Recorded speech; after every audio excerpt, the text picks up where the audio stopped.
Trans harbour railway मार्गावर लोकलमध्येच एका तरुणाची हत्या करण्यात आली आहे। पहाटे 4:30च्या सुमाराला पनवेल ठाणे या लोकलमध्ये इंजिनियर असलेल्या 22 वर्षांच्या तुषार जाधवची हत्या करण्यात आली।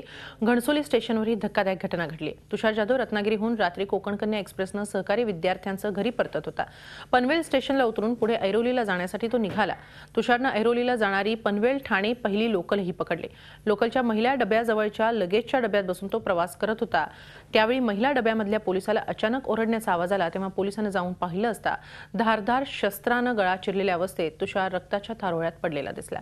तुषारला सिव्हिल हॉस्पिटलमध्ये दाखल केलं असता डॉक्टरांनी त्याला मृत घोषित केलं। तुषारची हत्या झाली त्यावेळी त्याच्याकडे दागिने आणि मोबाईल असं सामान होतं, पण त्यापैकी काहीच चोरीला गेलं नाही। त्यामुळे नक्की कुठल्या उद्देशाने ही हत्या करण्यात आली याचा तपास पोलीस करतायत। मित्र होते ते ट्रेनमध्ये पनवेलपर्यंत होते। पनवेलला उतरून त्यांनी लोकल ट्रेन पकडली, एवढं कळलं। चोरी काय झाली नाही। दोन मोबाईल आहेत ते त्याचे सामान तसंच आहे म्हणे, काय चोरलं काय पाकिट बिकीट सगळं आहे। पर्सनल इंटेन्शन काय समजत नाही, काय कसं वैयक्तिक पण म्हणता येणार नाही, कारण दुश्मनी कोणाची असावी असं मला वाटत नाही। कुणावरही संकट येऊ शकतं, तर तुम्ही पुढे होऊन स्वतःहून पुढे येऊन हे करा की सांगा की आम्ही प्रथमदर्शनी बघितलेलं आहे, काय ठामपणे सांगा, तुमचं नाव गुपित ठेवण्यात येईल, हे आमचं मत आहे। आणि आमच्या मुलाला न्याय मिळावा, आम्हाला न्याय मिळावा हीच आमची अपेक्षा आहे। झी 24 तास रहा एक पाऊल पुढे।